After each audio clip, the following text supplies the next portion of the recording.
తెలుగువాడికి దక్కిన గౌరవం జస్టిస్ సుదర్శన్ రెడ్డి ఉపరాష్ట్రపతి అభ్యర్థిగా ప్రకటించడం. అందుకే మనందరం కలిసికట్టుగా 42 మంది లోక్సభ సభ్యులు, 18 మంది రాజ్యసభ సభ్యులు, ఉభయ రాష్ట్రాలకు సంబంధించిన వాళ్ళందరం ఒక తాటి మీదకి వచ్చి జస్టిస్ సుదర్శన్ రెడ్డి గెలుపులో భాగస్వాములు కావాలి.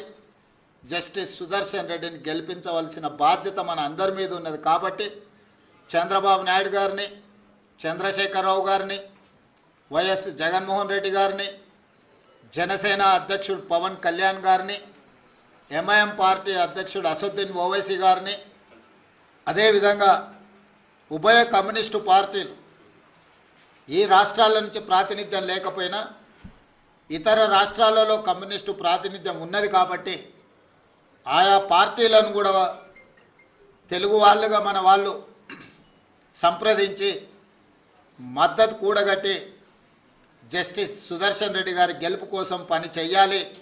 జస్టిస్ సుదర్శన్ రెడ్డి గారి గెలవడము ఇప్పుడు అవసరం.